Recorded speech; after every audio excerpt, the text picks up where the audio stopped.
In this video, we are going to cover the core concepts of four-stroke cycle, engine capacity, torque, and power.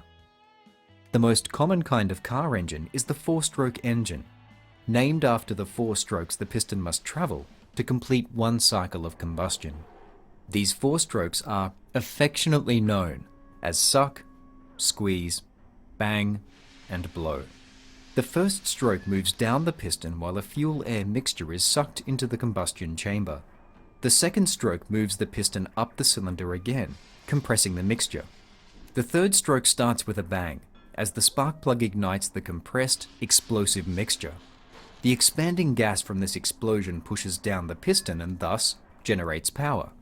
The fourth and final stroke moves the piston up, pushing the exhaust out of the combustion chamber. During this cycle, the exhaust and intake valves open and close at appropriate times to allow for fuel mixture intake, its compression, and exhaust to be blown out. Engine sizes are generally measured in capacity, either in litres, cubic centimetres, or cubic inches. An engine's capacity is the maximum volume for each cylinder, multiplied by how many cylinders the engine has. This is an example with a 2-litre inline-4 engine. Here, the four cylinders each have a maximum volume of half a litre. Larger capacity engines have the potential to make more power, but they will normally use more fuel. This is due to the extra friction caused by the larger surface area of the engine's internal components. There are two distinctly different measurable quantities an engine produces: power and torque. You can think of torque as how strong the explosions push against the pistons. Power is a combination of how big the explosions are and how many happen per second. Power is the only useful measure of how hard the engine can accelerate a car. Torque just helps describe how that power is delivered. Power is the measure of how much work is done per second. Torque is the measure of force. I'll give you an example in the form of a problem commonly faced by us Australians.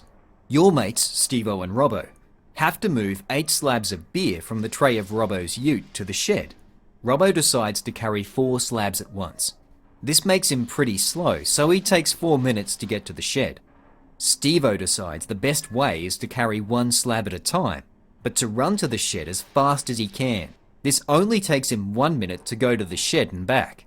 They both do the same amount of work, moving 4 slabs in 4 minutes. And thus they both make the same power, but they have 2 different ways of doing it. Robbo uses a lot of strength, but walks slowly. He is a high torque, low RPM engine. Steve-O uses less strength, but runs a lot faster. He is a low torque, high RPM engine.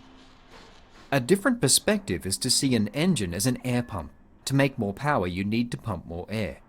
This can be done by having a bigger capacity, sucking in more air with every stroke, giving you stronger bangs and more torque, or by making the engine run to a higher speed, sucking in more air every second, making more bangs every second, which makes more power from the same amount of torque. Engines, like most things, are a series of trade-offs. Making more power from an engine might come at the expense of worse fuel economy, higher emissions, and lower durability. Your job will be to produce engines suitable to your desired application. This could be anything from supercar engines that live fast and die young, to a long-lasting, durable family car motor.